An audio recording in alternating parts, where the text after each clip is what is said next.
Dr. McCleary is a retired professor of history at the University of West Georgia and former director of the Center for Public History. She has extensive background in public history with a particular focus on community engagement and historical preservation. Her research includes the textile heritage of Georgia and the role of forced labor within that context. So this morning we're going to talk about Sankofa and as it relates to public history and public memorialization. For the Carter Center, for those of you not know, the Carter Center and Jimmy Carter Library Museum was established in 1982 by President Carter and Mrs. Carter.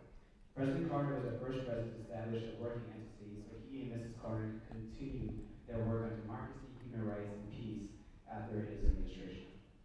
At the Carter Center, our human rights program just recently launched a new Southern Shift initiative where we look forward to working across all of the former states of the Confederacy on community building and narrative change to address white supremacy. So we're very happy to be included in this conversation with existing colleagues and professors and learn more about their work and as it relates to the conversation we're going to have today. With that said, I'll allow Dr. Myrick-Harris White to go ahead and begin with her slide. Okay. All right, you talk about theories first, actually. Okay. Good morning. It's still morning, so good morning to everyone. I'll just talk a little bit about the work I'm doing today. If I were to talk about my trajectory over the last almost 40 years, it would take a long time. So we're going to start with what we're working on, what I'm working on, and I say we because I'm working with a network, a group of people, a network of people and organizations and institutions to do this work. I'm the principal investigator for the Morehouse College Movement, Memory, and Justice Project. And it is a project that looks specifically at the criminal justice system. The purpose of the project, this is supported by the Mellon Foundation, their Humanities for All Times initiative. And so the purpose of this Mellon initiative is really to get more students involved in the humanities. And so they leave it to the grantees to determine how that's going to be done.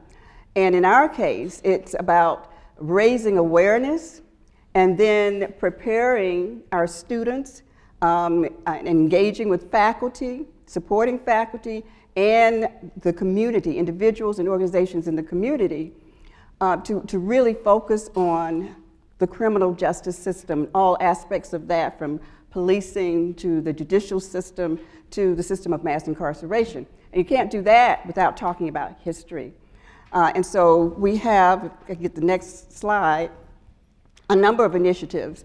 On this slide, you'll see the beautiful woman on my right, your left, is a woman named Josephine Wright, who passed just early this year. You may remember a story or stories about her fight against developers on Hilton Head Island who were trying to really ultimately push her off her land, ancestral land. And so we met her last summer, and when I say we, a group of faculty and students, we went on a retreat to Hilton Head Island. And this was a part of our Gullah Geechee history preservation project. And so we encountered her, we met her, she spoke with us. She drove, this woman at the time was like 88 years old, pushing 90, looked like a picture of health. This was last summer, around this time. And she drove to the site. I looked, everyone was looking in awe. She wheeled her big 1980s or 90s vehicle and then spoke to us about the importance of preserving ownership of the land. And so many people, Tyler Perry and Bakari Sellers and a number of people came to her aid in this battle. But it's an ongoing battle. She passed early in the year, but her family is continuing that battle. Sometimes we don't always think about the battle that people have in maintaining their land as a part of what is involved in the interactions with the criminal justice system that African Americans have. But what we find has happened over the years, decades, centuries, is that there has been a criminalization of Black land ownership. Laws put on the books, eminent domain used, there's an example in the news today in terms of Sandersville, Georgia, and those residents, homeowners in Sandersville, who are really being kicked, or there's an attempt by developers to kick them off their land so that a railroad can go through their property. So this is an ongoing. Also, you see in the picture an advertisement for the flyer for our reclamation conference, which was held earlier in the year. And that featured the work that our students and faculty, in conjunction with community organizations in the Gullah Geechee region, are doing to preserve that history. And then understanding that's tied directly, generally, to our history. Praise houses that were built in the Gullah Geechee corridor, Hilton Head Island, St. Helena, St. Catherine, those praise houses that were erected during enslavement to provide enslaved people a place to go worship. They were tiny, so there wouldn't be too many people in one spot at one time. After enslavement, they were used as community places of a court system, a community court system, where the community leaders would hear cases about infractions that were done in the community to prevent things escalating and people being thrown into the existing system of criminal justice that ended up, in many cases, with people being put in jail, convict leasing, chain gangs, and so on. So I'm going to speed this up. Also, you'll see we have an initiative involving the 1906 Atlanta Race Massacre. We, in partnership with a number of individuals and community groups, and I see Dr. Candy Tate, raise your hand, Candy, who is the lead convener of the Coalition to Remember the 1906 Atlanta Race Massacre. Next to her, we have Andy Sheldon, who is the director of one of the founding directors of the Southern Truth and Reconciliation STAR that was established around the time of the original coalition in 2006. Am I right? It was initially established then. And so there are a number of events that are being planned for next month that are part of the Days of Remembrance. The center, the National Center for Civil and Human Rights, also has a number of events around this history, remembrance of the 1906 Atlanta Race Massacre. We did events in conjunction with Emory University. Partnerships are really crucial, as I'm sure you all know, in doing this work. And then what else is up here? The Atlanta Student Movement, we've been really celebrating and commemorating the work of those individuals. And if you remember, some of you might remember, other of you may have read, about one of the strategies used was jail, no bail. So actually a manipulation or subverting of the criminal justice system to help you really advocate and push for transformation of the criminal justice system in terms of policing, in terms of incarceration and so on. Next slide, please. I'm going to move more swiftly. Next slide. Okay, one of the panels that we did earlier this year featured Doug Blackman, who may not be here now. Oh, there he is. Hi, Doug.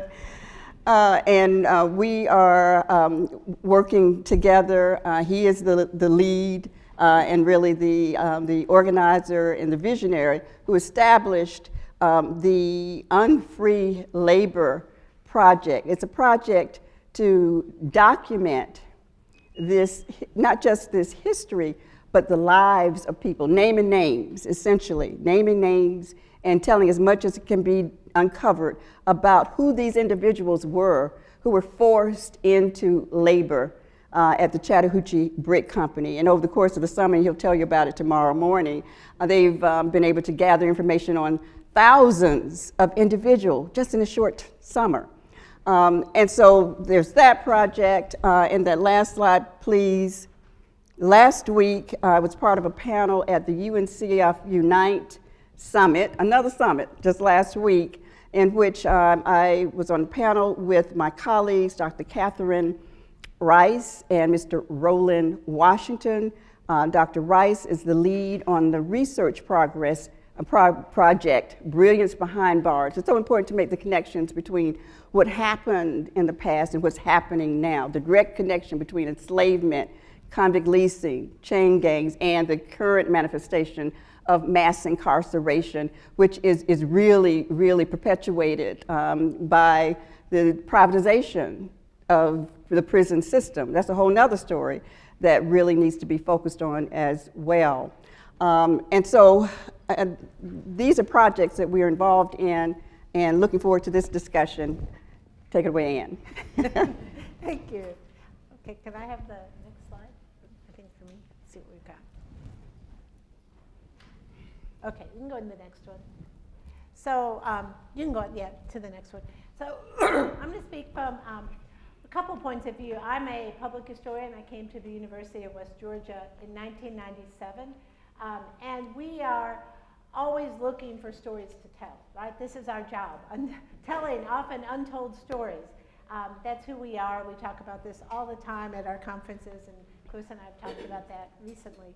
So when I came to West Georgia, this was our welcome center, right? This was a plantation house on our university. Our welcome center. So let that sink in. So I came there. I don't know what you know about the University of West Georgia. We are a historically white university. We started off as an agricultural mechanical college founded in 1906. And then eventually we became a junior college, and then we became a four-year school, and then eventually we did also integrate. That was in the 1960s. So it's interesting when you go to West Georgia, they don't talk about any of this history of other people associated with the college. It's all this sort of traditional college narrative. So I came there as a public historian. We're just always looking for what are the stories we can tell. And as public historians, we have a couple of goals. We want to get our students engaged in real world practical work. We want them to do meaningful work and to serve our community, to build their skill set, and to train them and prepare them to go out into the field and do this work everywhere. And even if, I always say to my students, even if you don't have a history job, you can be a volunteer, you can be an advocate, you can be an ally, you know what to do, even if you don't actually get a job in the field. So when I first came here, one of the first things that I looked at was this university welcome center. And of course it was a plantation house. Thomas Bonner had established this in the 1850s, 40s. And if you look at the old school yearbooks and the two published histories, one of the university and one of the community, they talk about enslavement and forced labor on this site. And Abraham Bonner, that you see over here to your left, had been enslaved here. He came back to the campus in the early 1940s. And the key here is that he talked about having been enslaved here, but he also talked about a cemetery that was on this land. Did anyone talk about that? It was in the yearbook. It was in the university history. That was it. Nobody ever talked about it. So essentially, if you looked at the campus, the history of the land that the campus was on, you never heard anything really about anyone who was there except for white students and faculty. So one of the things that we began to do when I got there is get students involved in saying, this is our learning laboratory. Let's see what we can find. So we began doing research on the community here. We looked at, you can see a slave schedule over here. Thomas Bonner owned between 25 and 30 enslaved people during his time before the Civil War. After the Civil War, of course, there were sharecroppers, black sharecroppers on the land, and actually Thomas Bonner stayed for about 10 or 15 years on the campus as a sharecropper. And there were also people who worked on the campus. A lot of people, much of the university was powered by the labor of African Americans working in a variety of positions. So we began to say, we got to tell a story.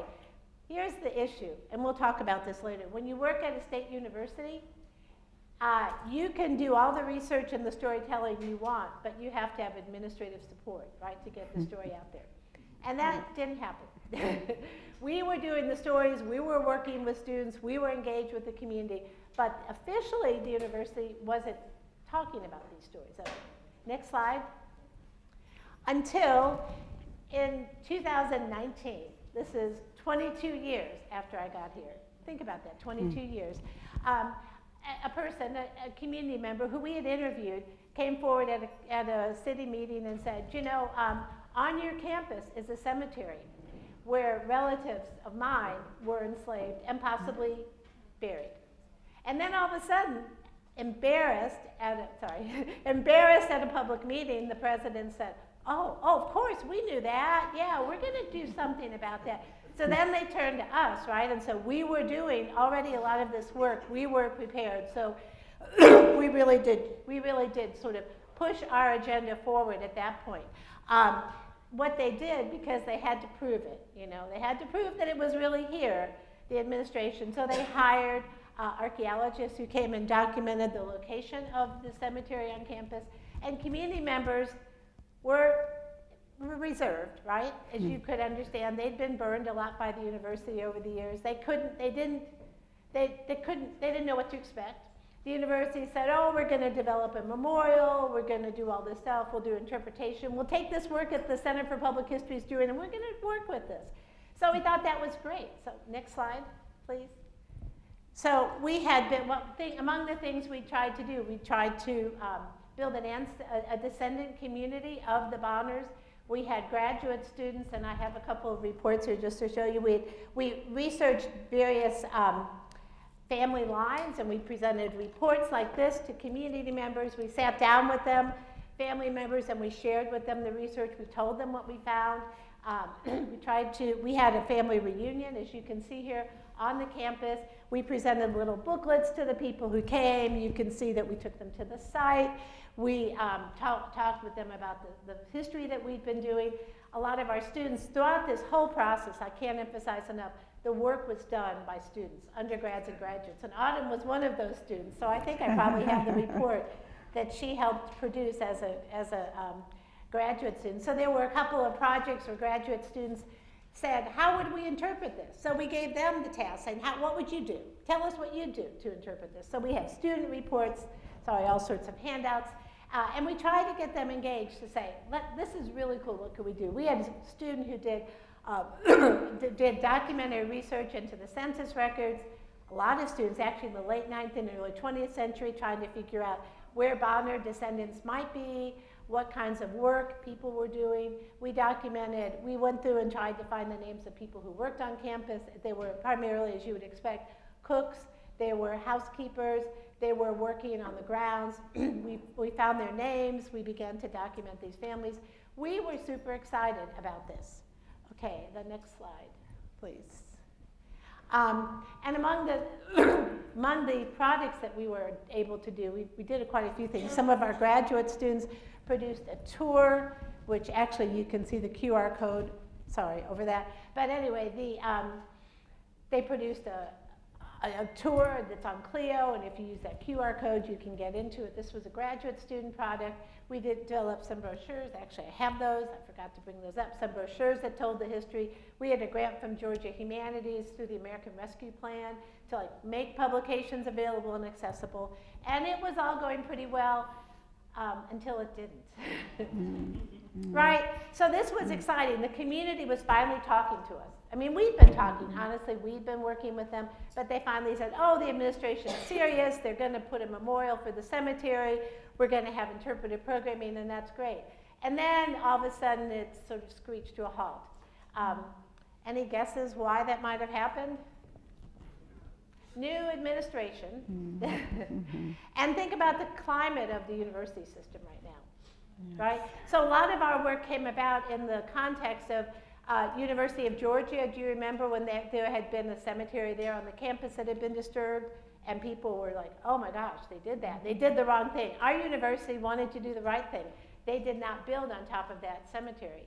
But that's kind of where it stopped. New president, new priorities, whatever. So the new president said, we're going to bring a firm in from Great Britain to do an interpretive plan.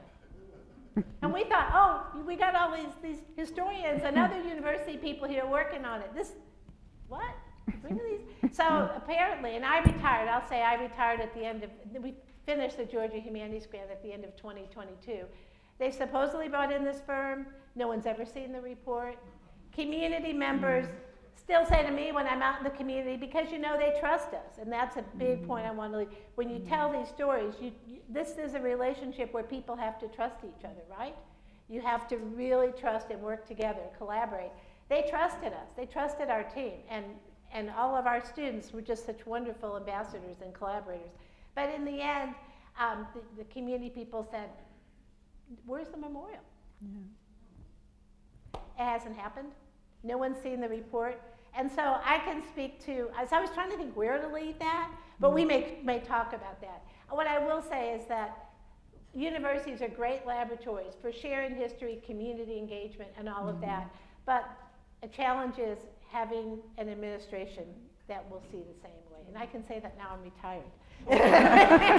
And that president is leaving, so maybe there will be hope. Thank you very much, Dr. McCleary. That's an issue I think a lot of people are facing across the country. We see the same thing with our Moderator church as it relates to, Trumpism and the whole MAGA movement. Certain pastors want to speak out against the hatred they see within their, congregations, but are afraid to do so due to, potential losing their congregation, losing their jobs. So leadership is a big part of that. So before we start this conversation, I don't know how many of you all are aware that the National Center for Civil and Human Rights recently won 3 Emmys for the African area. Yes, so the first question for you, Dr. McCleary. Given that this summit is being held at the center, could you please speak to the role of other museums, local historical sites, and public history projects, such as the Center's documentary play in filling the educational gaps left by the removal of consequential historical events from school curriculums? Yeah, I mean, museums, I think, are critical, museums, historical societies, and I think Clarissa will probably chime in on this as well. We can only do so much as universities, as I've sort of told you, but I love that museums have so many more opportunities than historic sites. There are challenges, as you all know, challenges that are across the system, but I think that is where we can tell these difficult stories. Sometimes at our universities, in the public schools, given the current political climate, it's not so easy. We can do it in classrooms, but I think where I learn the most, I don't know about you, is being out in the field, seeing what people are doing, being at the places where these events occurred, where these people lived, where the stories are told. And I think that is where the stories are most meaningful. I hoped we would do that at West Georgia, and I think to a certain extent we did in our own way as much as we could. And I really do believe that it's hard everywhere, but I would like to hope, and we had, I will say too, we had a partnership with the Atlanta History Center, and I recognize Anthony Knight and I worked together. I'm not sure where he is now, but we worked together a little bit at the Atlanta History Center. So I think that they're trying to reach out and really do this. I hope that more museums will. There's always that challenge of funding, but I love that the Mellon Foundation right now is providing so much support for this work across the country. And I think for some of your work too, isn't it? Yes, yes indeed. The Morehouse Movement, Memory, and Justice Initiative, yes. Did you, oh, okay, if I'm remembering the question, in terms of how to really overcome, offset, and ensure that the history, especially history of African Americans, since that seems to be a target, but you rest assured, it's not going to stop with the history of African Americans. It's any history that goes against this false narrative that Jill talked about at the beginning of our session. And so one way you do that is, as Ann has noted, you have to have partnerships. Fortunately, Morehouse is a private, historically black college. However, even private institutions are in danger of losing support. We do get, of course, federal funding, and there are some state-funded initiatives. And so you really have to be aware of what is happening. Unfortunately, the changes in laws happen so quickly, in a blink of an eye. And we're not just talking about local policies, we're talking about state policies around the country, not just in the South, that makes it against the law, a criminal act, to teach authentic, multidimensional, true history. And so at this stage in the game, we have to really be strategic, and we really have to anticipate and be preemptive in terms of what is done, because this is not the end. This is just the beginning of measures that are going to be attempted to put in place to stop the telling of the true history of this country. true history of people of African descent and true history of Native Americans and other groups that have been oppressed in this country. And so it is important to have those partnerships. It's important to anticipate, be preemptive, and it's important to partner with advocacy groups in the community. We really have to stop reacting to what is going on around us. We know the history. We know history repeats itself. And so these partnerships with museums, with cultural centers, with places like the Carter Center are ways that we can ensure that we don't raise a generation or generations of ignorant people going out into the world who don't know the true history of their own country. And I think it's a good time, Gael, for you to talk a little bit about the Carter Center and what you do there. Sure. So at the Carter Center, I'm part of the Human Rights Program, or the Director of the Human Rights Program, Susan Marks is there. So what we're doing right now is we recently launched this Shift initiative with Dr. Susan Glisson. Dr. Glisson was previously at the William Winter Institute in Mississippi, where she piloted and actually patented this methodology called the Welcome Table. And the Welcome Table is essentially where you go and host communities that are experiencing some type of racial justice issue. But the most important thing is that you need to be invited to these communities. And she successfully piloted this out in New Orleans before, where she worked with gun violence and mothers experiencing death from gun violence. And what we're doing at the center is that we're expanding that work to all of the former states of the Confederacy at the same time. Because we want to go there and work on specifically narrative change. We want to make sure that regardless of who wins this upcoming election, right, that we equip these communities that are already doing this important work with the resources and the abilities to have these important conversations and work on community building. So we're excited. Right now we're doing a quick small pilot where we're going to work with 6 states initially, and then we're going to expand that to the remaining 5 states in 2025. So yeah, that's the work that we're currently doing. Great. But I want to follow up on your point about partnerships. One thing that is your point about the laws changing, how that impacts this work, the recent Supreme Court ruling, right, that's struck down affirmative action, and how that's essentially opened attacks against DEI and essentially anything that could be perceived as, African racial justice or anything like that, and how this also made donors pretty cautious about doing this work, right? And at such an important time. So you're absolutely right. I think there's a really need for community building and ensuring that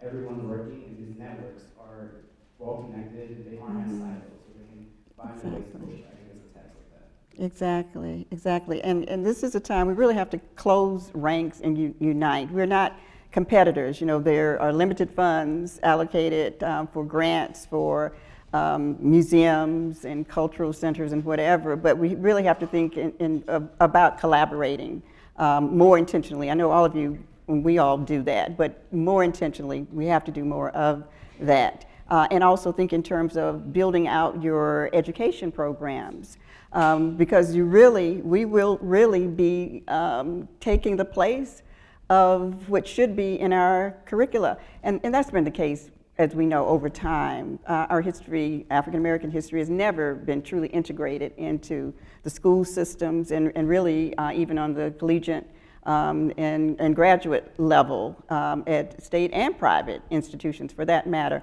So the education programs that are in our institutions have to be built out. I also work with the Apex Museum, which is very close to here on Auburn Avenue. And one of the things they've done since their inception in the 80s have had education programs, droves of public school students coming in, partnerships with individual schools. That may not be possible moving forward, because if a teacher takes a class to a museum, they may be fired. And so how do you offset that? You work with community groups, with families, with churches to establish these connections to museums, to cultural centers, and come at it that way and encourage them, publicize the programs so that our students, our children, regardless of who they are, white, black, Asian, Native American, they can really understand and know our true history. That's imperative. Can I say too, just something that it's worse in rural areas? How many of you live in a rural, what you would consider a rural county? Not many of you? I mean, I think our county is historically rural, and it's an hour west of Atlanta. But when you get to the rural areas, there's just not a whole lot of support in local communities for doing this kind of programming.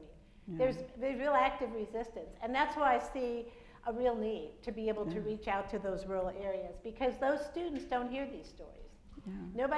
Nobody, turns over the stones for them in their schools. Maybe a teacher will, but increasingly that may be iffy, just right now, given the legislature.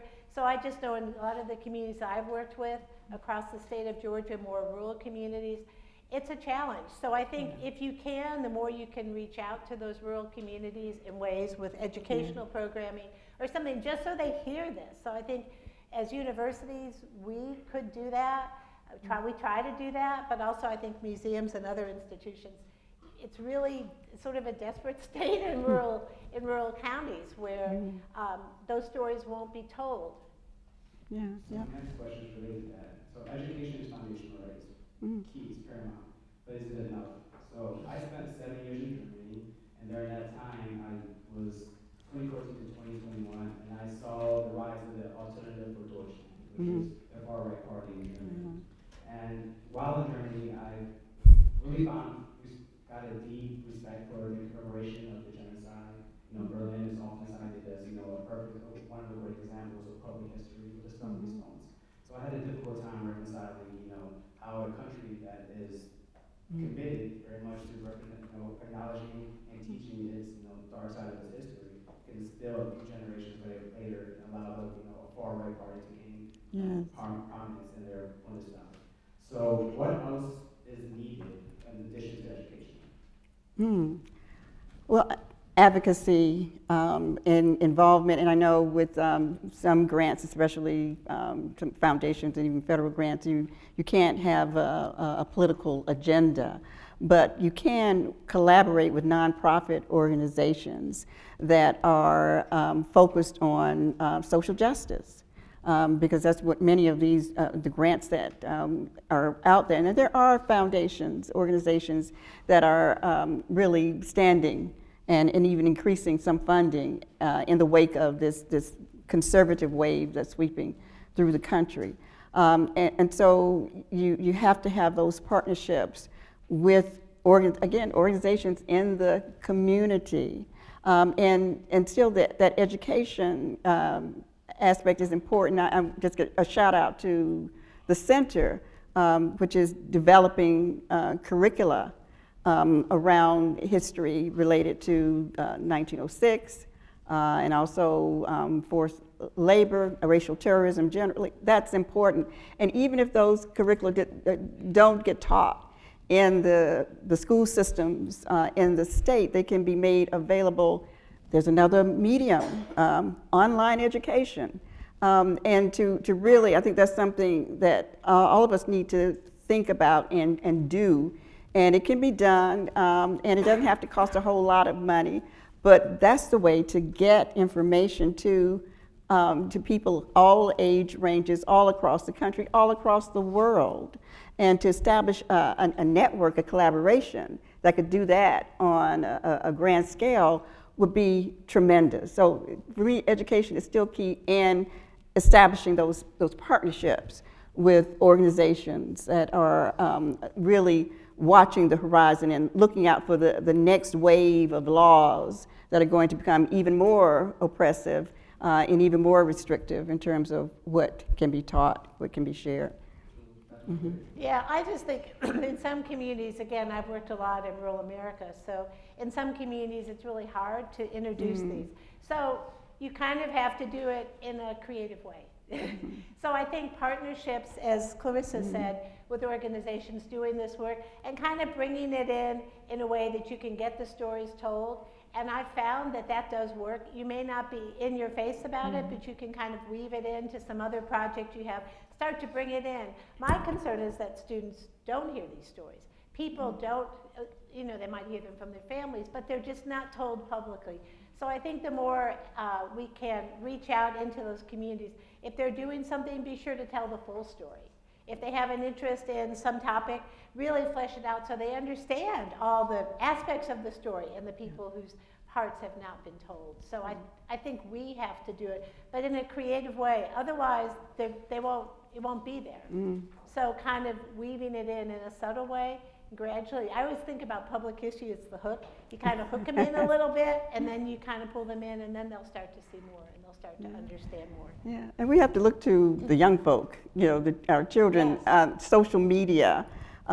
They can send out a tweet or Instagram or dare I say a TikTok video, and instantly you got 100,000 people looking at it, engaging with it. So that's something we really have to keep in mind. I wanted to give another shout out to a colleague who actually is the founding director of our public history program, and I work with her on our Chenault Quick grant, which I'm the PI for, but Dr. Karchik Sims Alvarado, she is actually developing for our Morehouse Memory, Movement, and Justice Initiative a program that is focused on the criminal justice system, 3 courses, and one is actually called Jail No Bail. One looks at the history of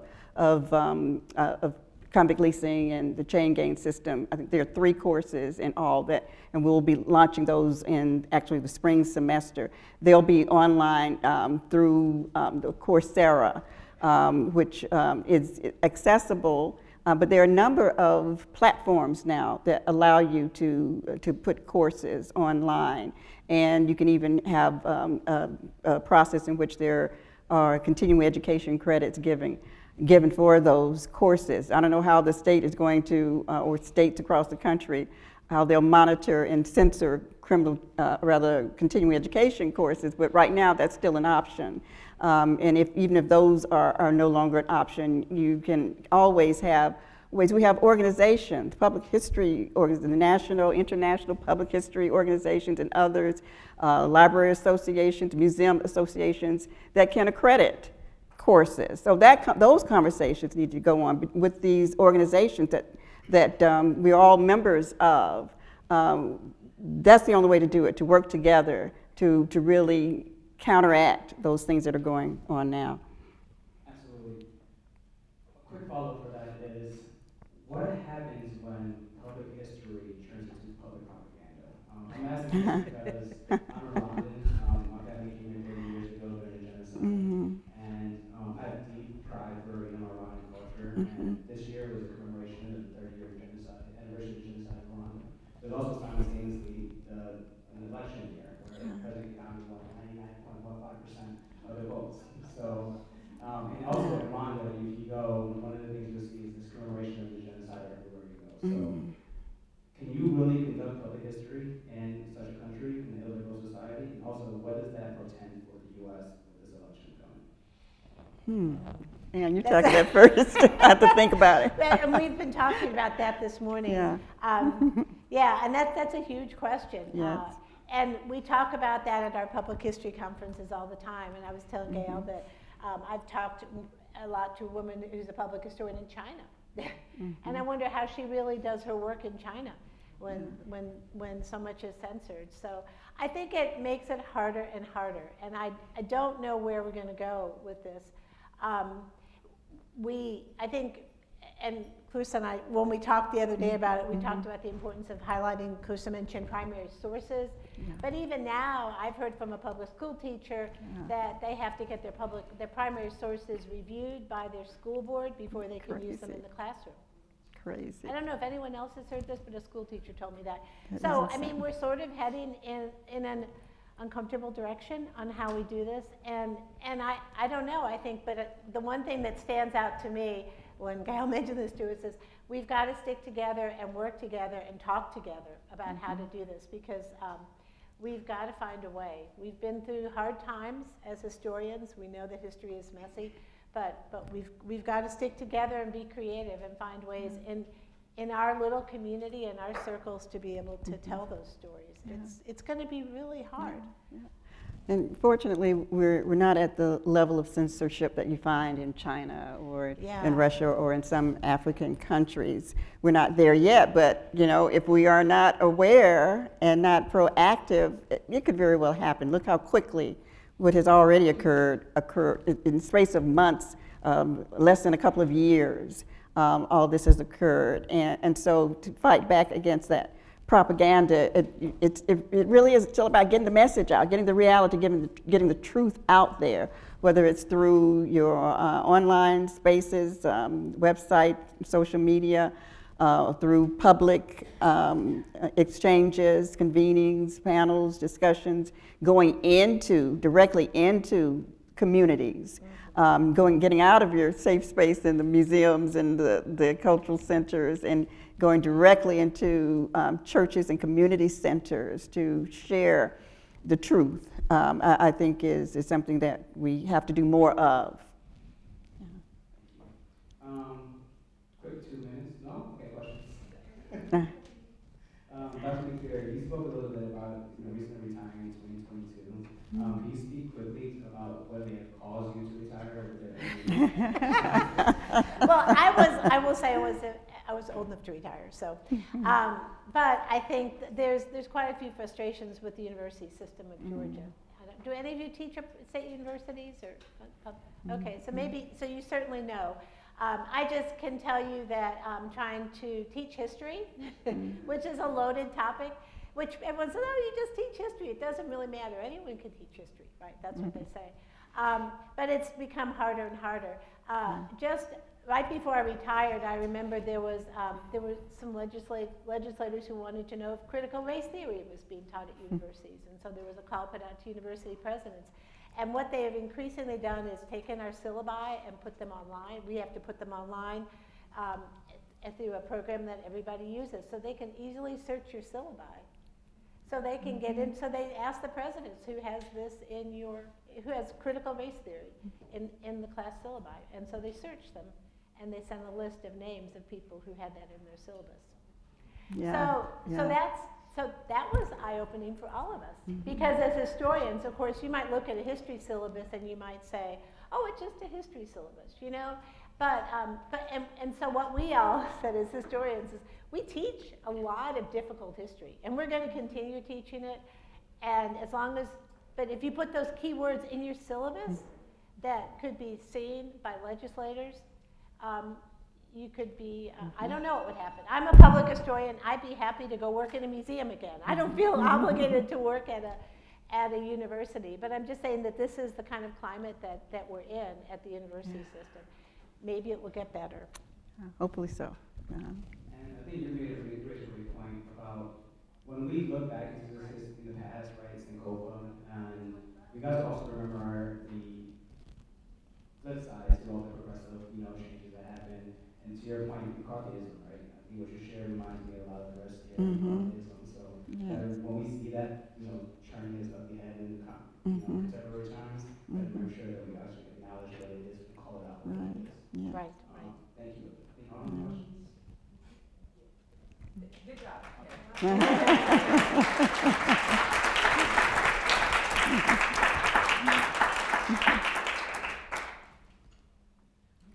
I think we questions for the panel? Anyone?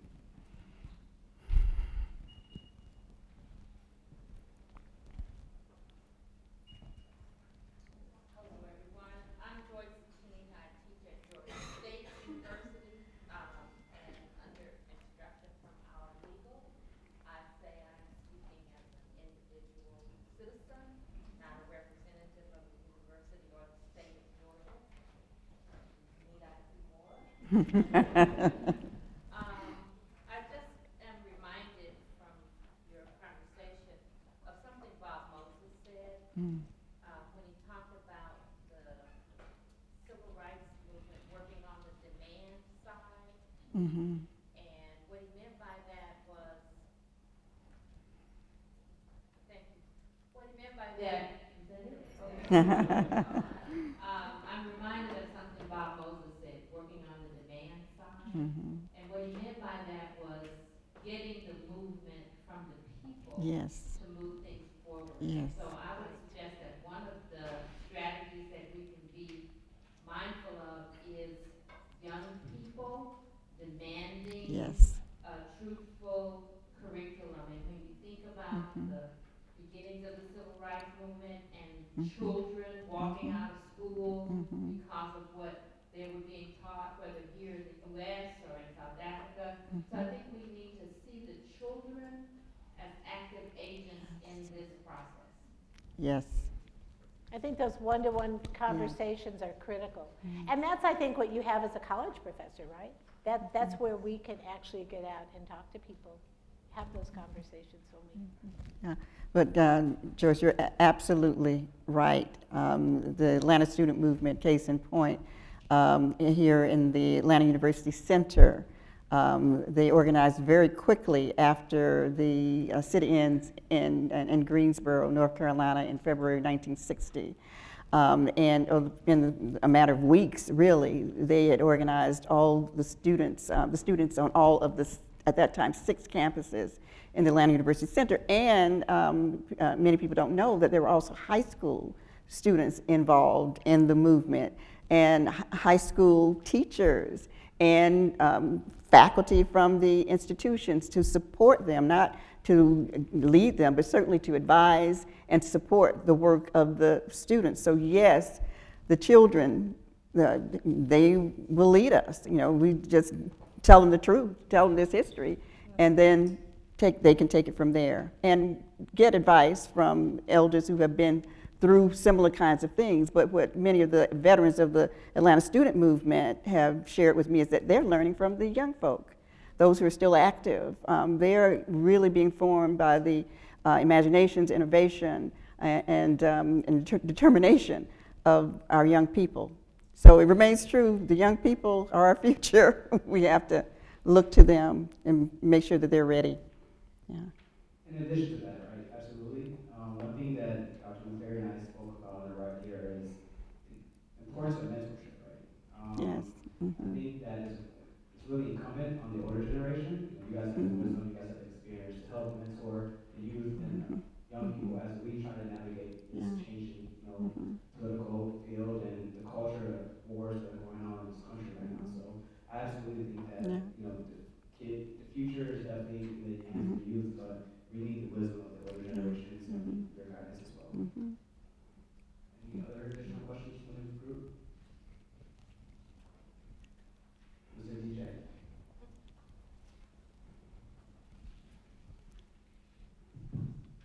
Thank y'all so much for this panel. My question is about how we might invoke art in public storytelling. I say that because Atlanta is a city that is known by its art, by its music, and I'm talking about art in various forms. What are ways in which this group might think around or strategize around the use of public art, music, dance, poetry in public history? How have y'all seen that displayed? Yes. Oh, well, yeah, I think it's a big part of what you're doing here, actually, at the center. You know, we had that performance at the beginning of this convening that set the tone, called forth the ancestors, and we can do that on many different levels and many different ways.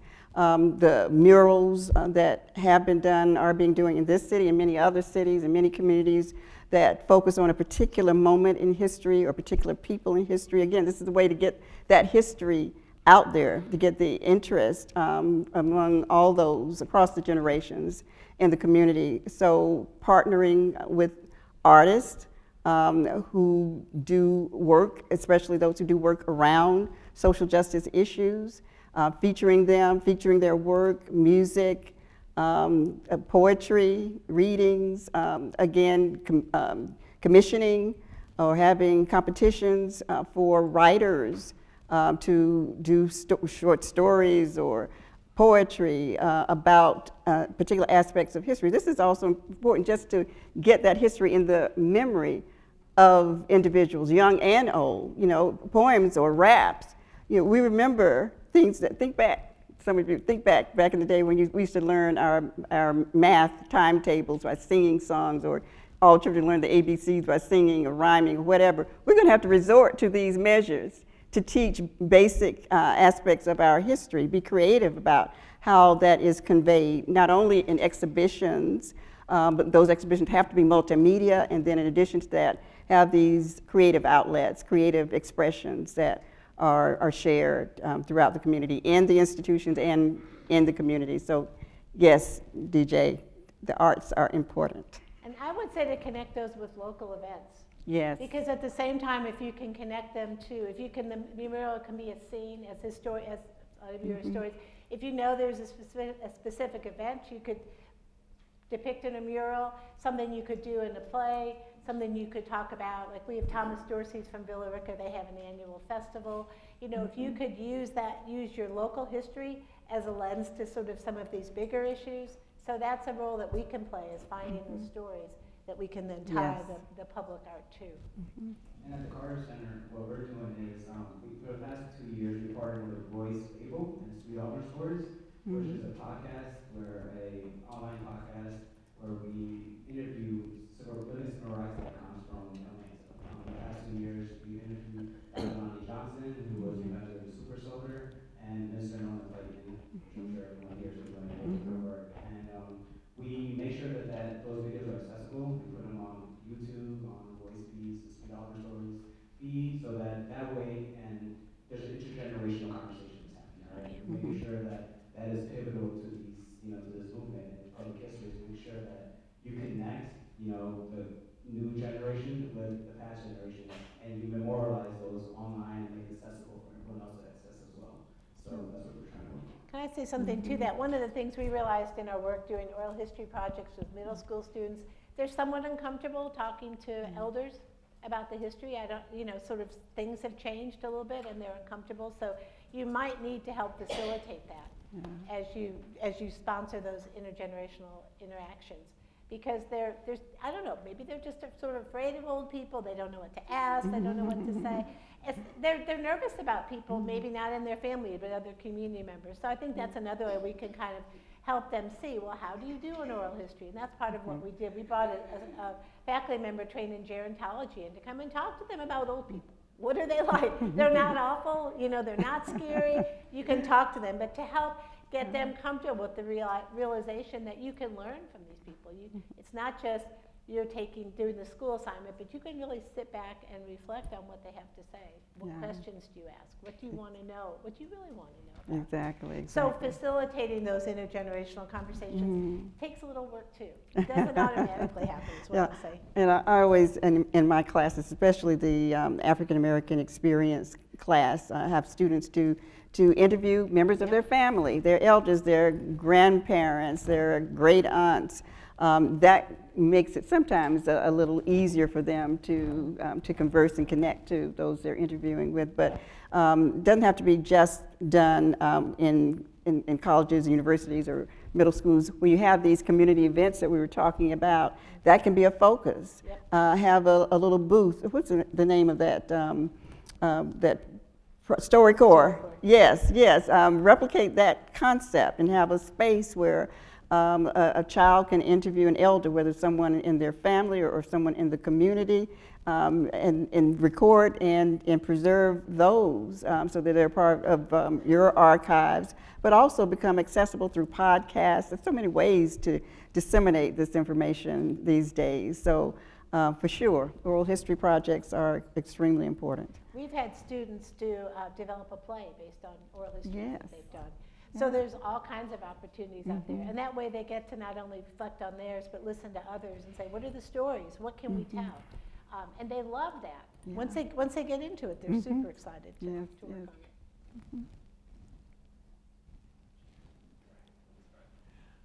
I'm Rich Watkins. I'm with the Lynching Sites Project in Memphis. I'm very happy to be here. Thank you for the center for putting this on.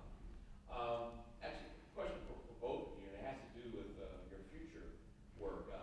Dr. Myrick-Harris, I was wondering how this project, the Morehouse Movement Memory Justice Project, came into being. And originally my question had to do with the movement piece of it. Okay. What can you say about that? Okay. And I was exploring on the website that it came from some grant funding for a number of years. I was wondering how we can support that. And that's for selfish reasons because I'm an alum and I don't see that on the list of things that can direct my Thank you for noting that. Okay. So, if I'm going to tell someone in Gloucester, they need to know that. But what can we expect in the future? And the same for you, Dr. McCleary, now that you're It can be more honest. What more can we expect? Well, thank you for noting that. And this initiative is a 3-year pilot project, and actually is ending now. And we actually got an extension. It was supposed to end at the end December of this year, but we've gotten extended until the end of the spring semester. But the goal and the plan is to then submit an application or a proposal for an implementation grant to expand those things that we have done. We don't want things to disappear when this grant is over. And so, yes, that's something we will work on. You know, we're working on reapplying to the Mellon Foundation, but yes, we can go to the alum. During my time at Morehouse as dean and more recently as chair of the division, we had a very, very active group of alums who supported the humanities. And so there have been restructuring and changes over time, and I'm no longer in administration on that level, but we can reach out to alums who, like yourself, and I'll get your name and contact information, because that you are a great source of support, not just monetary support, but support in telling the stories of about what we are doing to the larger community. So definitely more of that. In terms of movement, memory, and justice, movement, it refers back to the movement, civil rights movement, Black Power, Black Arts movement, but also it refers to what's necessary in order to ensure that this history, and we're focusing around criminal justice, but really it's social justice. Criminal justice impacts and intersects with every aspect of life in some way, shape, or form.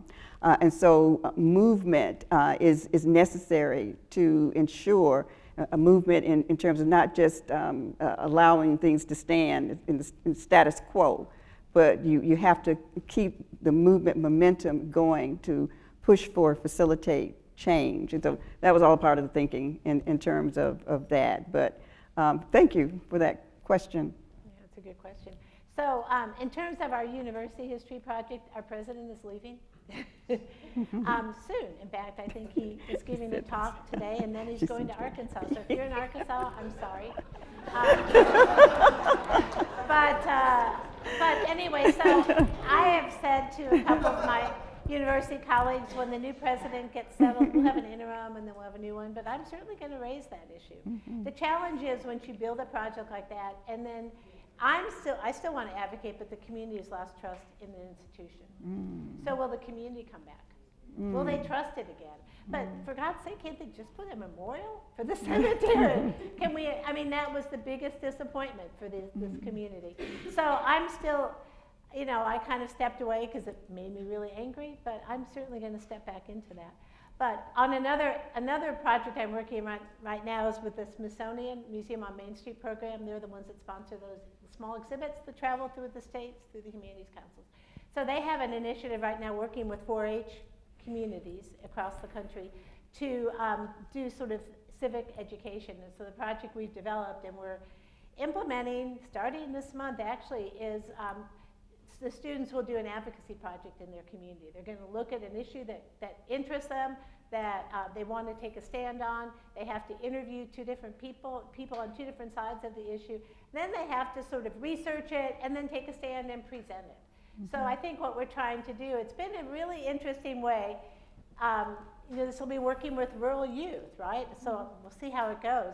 We had a little beginning last year, but it was just too late to get going. But the idea is to say you need to be leaders in your community. You need to find things that are important to you, and how do you do that? And you need to be informed. And that's another topic we're really saying. If you're concerned about this issue, learn about it. Hear both sides and think about it, and then put together some kind of presentation you can take to your community. So, you know, we'll see what they come up with.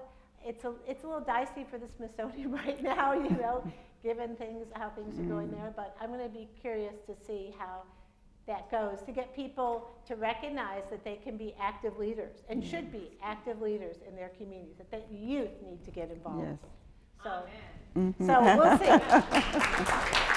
Thank you. And on that note, I'm going to do that bullying. You sure you now, and you guys That was a wonderful discussion. Thank you so much. Thank you.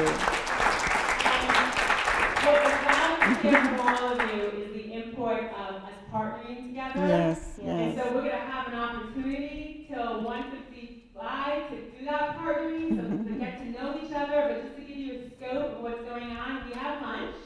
And we're also during lunch going to have a showing of a documentary on the 1906 massacre, so we can stay and enjoy that if you would like, but you also have the opportunity to enjoy our museum. And there will be another opportunity in another break, it'll be quicker. So it's up to you if you've seen the documentary or if you want to explore our space. I know you all want to eat in the back of the room. And the only thing that we ask is that you please return here at 1:55 so we can stay on schedule. And thank you again so much for such a great conversation. So don't be alone. More partnership. Okay, thank you. Amazing.